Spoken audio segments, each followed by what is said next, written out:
संविधान में इंडिया और भारत दोनों का इस्तेमाल किया गया है। जिस आर्टिकल का जिक्र विपक्ष की तरफ से किया जाता है, उस आर्टिकल की अगर मैं बात करूं तो उसमें साफ तौर पर है इंडिया दैट इज भारत, यानी दोनों शब्दों का इस्तेमाल किया जा सकता है। और अब जिस तरीके से हम देख रहे हैं, जो कदम भारत सरकार की तरफ से उठाए जा रहे हैं, उसमें यह साफ नजर आता है कि इंडिया को हटाए बिना भारत का इस्तेमाल किया जाएगा। जो भारत शब्द की जो प्रधानता है वो इंडिया के ऊपर साफ तौर पर दिखाई देगी।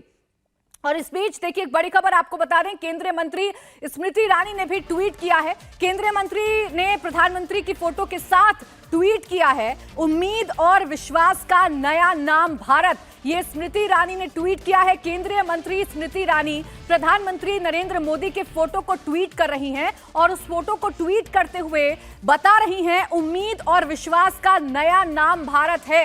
यानी ये साफ संदेश जा रहा है मौजूदा सरकार की तरफ से, इंडिया और भारत दोनों ही शब्दों का इस्तेमाल किया जा सकता है, लेकिन इंडिया के ऊपर अब जो प्रधानता है वो भारत की रहेगी, वो भारत शब्द की रहेगी। ये वो ट्वीट है जो आप अपने टेलीविजन स्क्रीन पर देख रहे हैं, जो केंद्रीय मंत्री स्मृति ईरानी की तरफ से किया गया है। और इसमें बताया गया है कि उम्मीद और विश्वास का नया भारत। ये ट्वीट स्मृति ईरानी की तरफ से किया गया है। प्रधानमंत्री नरेंद्र मोदी का फोटो, प्रधानमंत्री नरेंद्र मोदी G20 समिट में बैठे हुए, उनकी जो नेम प्लेट है उसके आगे भारत लिखा हुआ है। अभी तक यहां पर आपने इंडिया शब्द लिखा हुआ देखा होगा। तो देखिए, भारत एक तरफ G20 में नए आयाम रच रहा है, एक तरफ भारत G20 में नया इतिहास रच रहा है, तो वहीं दूसरी तरफ प्रधानमंत्री नरेंद्र मोदी के ठीक सामने उनकी नेम प्लेट पर भारत शब्द का इस्तेमाल भी ये बता रहा है कि दिशा और दशा दोनों ही पूरी तरीके से साफ हैं। भारत के विजन पूरी तरीके से साफ है, भारत सरकार की विजन पूरी तरीके से साफ है, और इसका ये कतई मतलब नहीं है कि इंडिया शब्द को हटाया जाएगा। मेरे साथ खास मेहमान जुड़ गए हैं, शशांक, पूर्व विदेश सचिव। सर, आपका बहुत बहुत स्वागत है।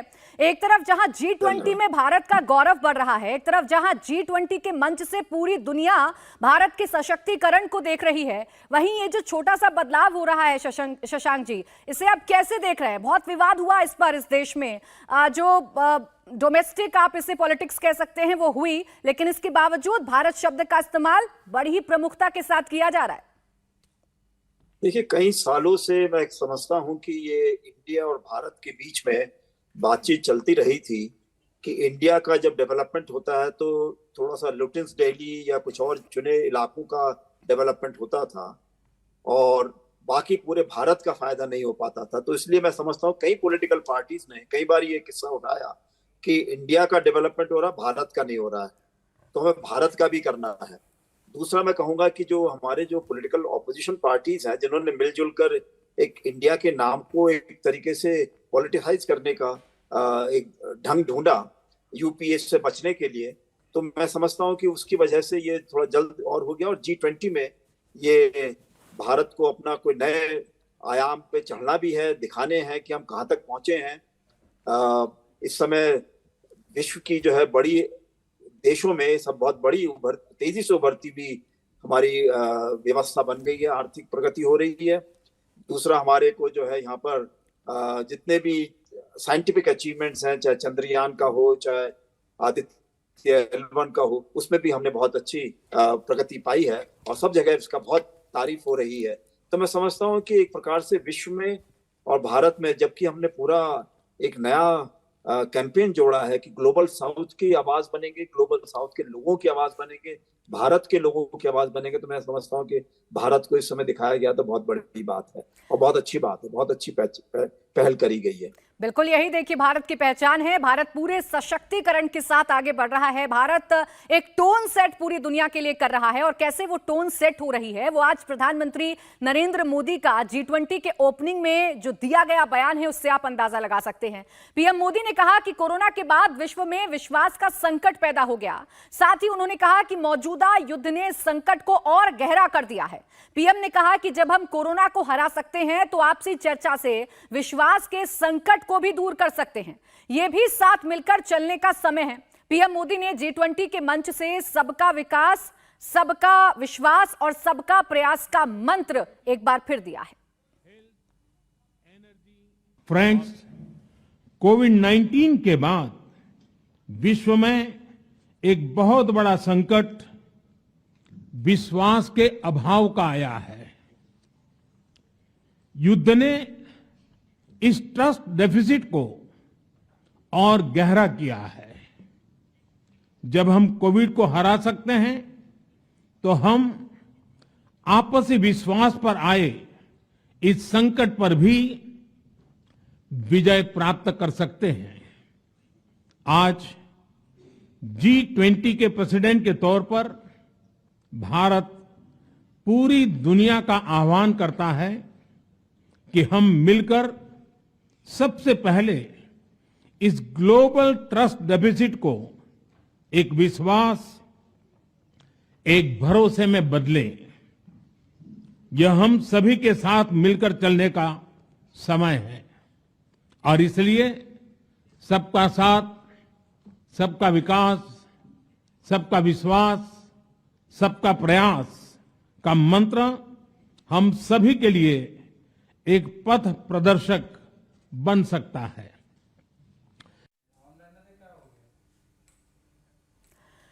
तो भारत की नीति वसुधैव कुटुंबकम एकदम साफ है और इसमें तमाम दुनिया के देशों को साथ लेकर भारत चलना चाहता है। प्रधानमंत्री मोदी ने G20 के मंच से दुनिया को उन चुनौतियों के बारे में भी बताया जिससे आज पूरा विश्व जूझ रहा है। पीएम ने कहा कि इसे आपसी एकजुटता से ही हराया जा सकता है। फ्रेंड्स, भारत की G20 प्रेसिडेंसी देश के भीतर और देश के बाहर इंक्लूजन का, सबका साथ का प्रतीक बन गई है। भारत में ये पीपल्स G20 बन गया। करोड़ों भारतीय इससे जुड़े। देश के 60 से ज्यादा शहरों में 200 से ज्यादा अधिक बैठकें हुई। सबका साथ की भावना से ही भारत ने प्रस्ताव रखा था कि अफ्रीकन यूनियन को G20 की स्थायी सदस्यता दी जाए। मेरा विश्वास है कि इस प्रस्ताव पर हम सबकी सहमति है। तो प्रधानमंत्री नरेंद्र मोदी ने आज ओपनिंग सेरेमनी में जो बयान दिया, उस बयान में सब कुछ समाहित था। दुनिया का हित समाहित था। वसुधैव कुटुंबकम की जो नीति है हमारे देश की, उसे कैसे हम आगे बढ़कर चलेंगे, इसे भी प्रधानमंत्री नरेंद्र मोदी ने बताया। साथ ही ये भी साफ संदेश दे दिया कि भारत युद्ध का पक्षधर नहीं है। प्रधानमंत्री नरेंद्र मोदी ने G20 के अध्यक्षीय भाषण में दुनिया को भारत का संदेश दिया जो 2500 साल पहले, 2500 साल पहले दिया गया था, जिसमें मानवता का कल्याण सदैव सुनिश्चित करने की बात कही गई थी। फ्रेंड्स, भारत की G20 प्रेसिडेंसी देश के भीतर और देश के बाहर इंक्लूजन का, सबका साथ का प्रतीक बन गई है। भारत में ये पीपल्स G20 बन गया। करोड़ों भारतीय इससे जुड़े। देश के 60 से ज्यादा शहरों में 200 से ज्यादा अधिक बैठकें हुई। सबका साथ की भावना से ही भारत ने प्रस्ताव रखा था कि अफ्रीकन यूनियन को G20 की स्थायी सदस्यता दी जाए। मेरा विश्वास है कि इस प्रस्ताव पर हम सबकी सहमति है। तो प्रधानमंत्री नरेंद्र मोदी के ये आप कह सकते हैं ओपनिंग भाषण था और इस ओपनिंग भाषण में प्रधानमंत्री नरेंद्र मोदी ने अपने इस बयान में प्रधानमंत्री नरेंद्र मोदी ने साफ बता दिया कि भारत किसी के दबाव में आने वाला देश अब नहीं रहा है। भारत वही करेगा जो भारत को सही लगेगा। भारत सही के साथ खड़ा होगा और गलत को हर एक मंच से गलत भी कहेगा। मेरे साथ खास मेहमान लगातार बने हुए हैं। भास्कर बालकृष्णन, पूर्व राजनयिक, भी हमारे साथ हैं। भास्कर जी, आज का ये जो ओपनिंग बयान था प्रधानमंत्री नरेंद्र मोदी का, इसे आप किस तरीके से बताएंगे? प्रधानमंत्री ने युद्ध की मुखालफत भी कर दी। प्रधानमंत्री नरेंद्र मोदी ने यह भी बता दिया कि पूरी दुनिया को साथ मिलकर चलना है। प्रधानमंत्री नरेंद्र मोदी ने यह भी बता दिया कि भारत कितनी मजबूत स्थिति में अभी है। ये जो ओपनिंग बयान दिया था प्रधानमंत्री ने, वो ओवरऑल ब्रॉड विजन था G20 समिट के लिए। और सारे जो उसमें जो सारे सेंटिमेंट्स एक्सप्रेस किए गए हैं, वो तो सब लोग, सब देश उसके साथ सहमत होंगे। खासकर ट्रस्ट डेफिसिट सब लोग चाहते हैं कि ट्रस्ट डेफिसिट को कम कर दिया जाए, कॉन्फिडेंस को बढ़ा दिया जाए, और प्रॉब्लम्स जो चुनौतियां हैं दुनिया के सामने, उसका हल ऐसे ही हो सकता है, और लड़ाई और युद्ध से नहीं हो सकता है। जैसे हम देख रहे हैं यूक्रेन में जो युद्ध चल रहा है, अभी तो लगभग 2 साल होने वाले हैं। दोनों तरफ से थकाव आ रही है। एक तो यूएस और वेस्ट में काफ़ी पब्लिक ओपिनियन वॉर बंद करने के लिए सपोर्ट कर रहे हैं, और रशिया में भी काफ़ी थकाव है युद्ध से। तो हो सकता है कि कभी इस स्थिति में कहीं ऐसी सिचुएशन आ जाए कि युद्ध विराम हो जाए और बातचीत शुरू हो जाए। अफ्रीकी देशों ने कोशिश की, वो नाकाम हुए। काफ़ी लीडर्स ने कोशिश की ये तो युद्ध रोकने के लिए, लेकिन कोई सक्सेस नहीं हासिल हुआ। लेकिन जो हर महीने जो बीतता है, तो ये युद्ध की जो कॉस्ट दोनों साइड से, दोनों पक्षों में बहुत ज़्यादा हो रही है। और एक न एक दिन आएगा ज़रूर कि जब दोनों पक्ष को ऐसे लगेगा कि युद्ध विराम का टाइम आ गया है और बातचीत शुरू होना है। तो इस स्थिति में तो भारत एक तो ह्यूमैनिटेरियन एड भेज सकते हैं, सपोर्ट दे सकता है। जो पॉपुलेशन सफ़र कर रही है, उनकी जो सफरिंग है उनको कम कर सकते हैं। और दूसरा, जो जहाँ भी कोई भी उम्मीद है युद्ध रोकने के लिए, उसका भी साथ दे सकता है। चिंतामणि महापात्रा भी हमारे साथ विदेश मामलों के जानकार इस वक्त जुड़े हुए हैं। चिंतामणि जी, युद्ध की बात करना अपनी शुरुआती बयान में और ये संदेश देना बिना नाम लिए कि युद्ध का पक्षधर भारत नहीं है और युद्ध से किसी को भी कुछ हासिल नहीं होता। हालांकि ये पहली बार नहीं है, भारत यूक्रेन और रूस युद्ध पर अपना स्टैंड क्लियर करता रहा है, बताता रहा है कि युद्ध नहीं होना चाहिए। रूस से हालांकि इस बीच अपने व्यापार को भी भारत ने बंद नहीं किया, लेकिन यूक्रेन को जो मदद पहुंचानी है वो भी भारत की लगातार जारी रही।